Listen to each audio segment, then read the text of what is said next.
Hello and welcome back to the Getting Down to Business podcast.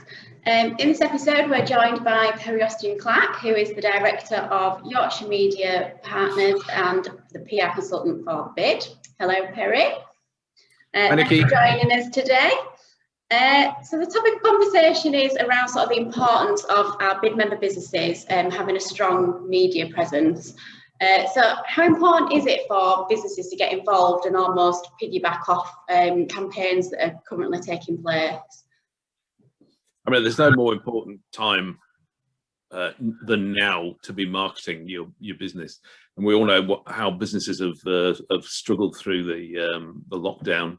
It's affected a lot of businesses, and not surprisingly, some customers have stayed away. The high street's been affected by closure of chain stores in particular and some other businesses. And it's getting harder and harder and harder for people to distinguish themselves and make sure that people want to come back and visit them. So now more than ever, people need to be telling their customers and potential customers about the kind of services and the kind of products they're offering. And they need to find a way of distinguishing themselves from the other people on the high street. Obviously, the closures on the high street have had quite an impact on footfall.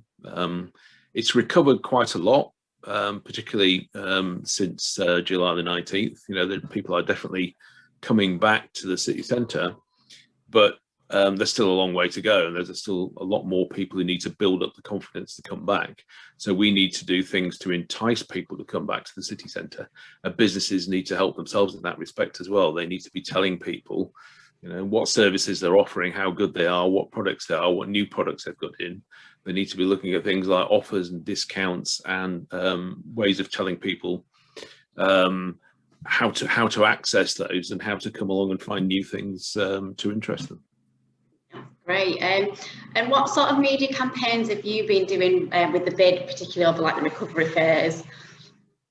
Well, there've been two campaigns, two key campaigns with the BID, particularly this year. The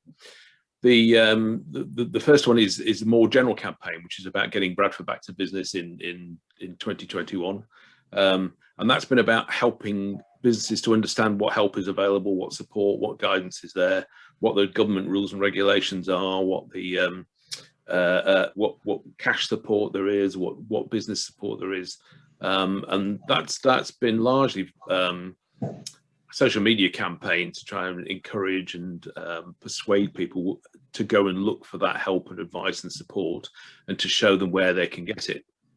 The other thing we've been doing was a campaign which is ongoing called Rediscover Bradford. That's been about saying to people, okay, you've been away from Bradford for a year, 18 months. You may not have used the shops and services here as much as you would have done. In that time, it's very easy to forget what's there, forget what's available, forget what businesses there are and what services you can get. So come along and rediscover Bradford. Have a look at it with fresh eyes. You know, walk down streets that you haven't walked down for a long time, because traditionally you go that way and you forget what's down there, or there may be something new that's opened up down there that you don't know about. You know, so go and look for it. You know, just have a look at Bradford in a completely new light. And this is one of my favourite bugbears. When you do, get your eyes above shop level as well, and just look at the beauty of the architecture and the landscape that you're in. There are many cities in this country that would kill for the fantastic Victorian built heritage that we have in this city, and you can enjoy that while you're shopping as well.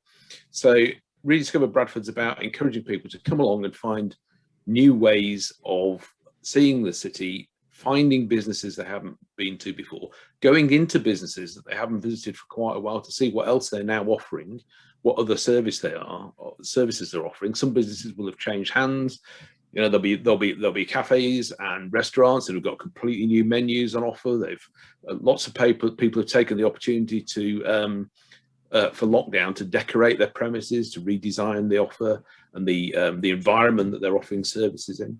So it's a great chance to come and look at Bradford in a new way.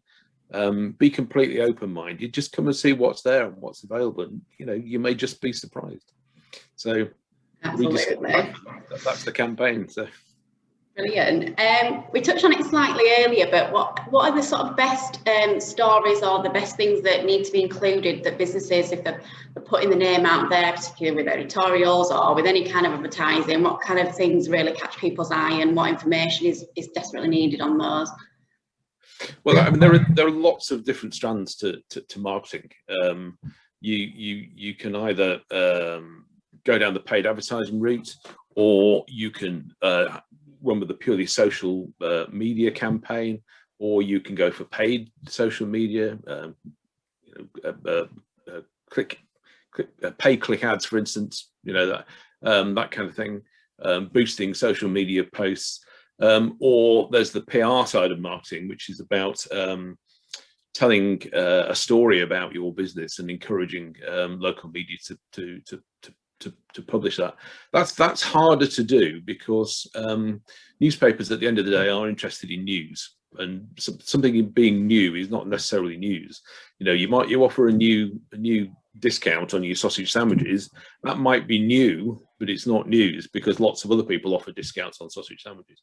So you need to find something unique and different and interesting and newsworthy about your business to persuade local media to help you promote that by telling your story. So you need to find new and different and interesting ways of promoting yourself and drawing attention to your product. And marketing can be as simple as just having a product which is slightly different from somebody else's product, but making sure people know that product is different and know that it's available. There are some great examples of really small scale, small business SME marketing around in Bradford. I'll give you one who happens to be Levy Pay, the cake hole in City Park. Great little cafe. There are lots of other great little cafes around Bradford. What makes them unique is that they have built a reputation on the back of the name of the business. It does what it says on the tin. The cake hole is where you go to get great cakes. Okay, so some people will come along because the cake hole sell great cakes, and they will learn by word of mouth that the cakes are great. They will try it for themselves.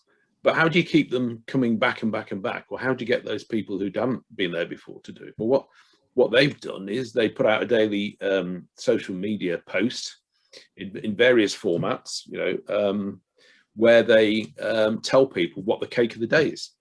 So they come up with some fancy cake idea, and they'll put that on social media, saying, today we're cooking this, ridiculous cake. And that will excite quite a lot of people, and so people will come along just to try it because it's different and it's something they haven't tasted before, and something that is worth having a go. It's a new experience, and that's what you're looking for all the time, is to say to people, there's a great little experience for you here. We just want you to come and try it for yourselves. Lots of different ways of doing that. I could spend an hour telling you about the different ways of using social media, and I'd only just scratch the surface with that. But the more ways you can use social media platforms to tell that message and build up a reputation for that, so you're kind of building awareness and attention for your business, but at the same time you are encouraging engagement with it, because you're saying to people, come along and try it for yourselves. Other little ways of doing that: get your customers to suggest types of cakes they'd like you to have a go at. Just have that conversation with the customers. It doesn't have to cost a lot of money to do that. You just have to put a bit of thought and a bit of time and a bit of effort. And 15 minutes a day on social media can really reap dividends once you've got your process going and you're starting to build up your audience. I was going to say, it's important to sort of comment there with the example like you've given, that this isn't about people spending hundreds of pounds on really expensive advertising. Anybody can have that media presence quite easily and quite cheaply. Yeah, I mean, marketing depends on the size of your business, and you can use all of these different types of marketing, or you can use some of them, or you can use all of them. And there'll be big companies with their own internal marketing departments. You've got national chain stores who will do national brand marketing, and then they will maybe localize it for a local audience. They may top it up with a local audience. and they will probably use most of those tools. But for a small business, especially the kind of high street business that we need to encourage in Bradford, we want far more, independence, people doing unique little things that will bring people into the city centre for everybody's kind of greater benefit. They just need to find different and small ways of making themselves interesting to a potential customer. There are lots of different social media tools you can use, like Facebook, for instance, is the biggest one. There are something like 2.8 billion people engaged with Facebook every day around the world. You can't afford to not be in that marketplace to some degree if you're trying to promote yourselves. People go onto social media for all sorts of different reasons. I think research tends to suggest that the biggest reason for social media is to keep up to date with information and find out news. That's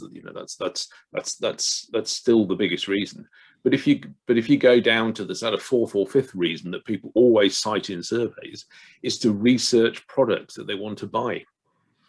So how can you not be on that market? But how can you not be there on Facebook telling people what your product is? Because people who are going to be buying your product nowadays will go and research it online first. And if you want them to walk in through your front door, you need to be in that space and tell them all about it. Absolutely. Well, thank you for that, Perry. That was a really useful insight into having a media presence. For any more information, please do contact the BID and look out for our next episode of Getting Down to Business podcast. Thank you very much. Brilliant.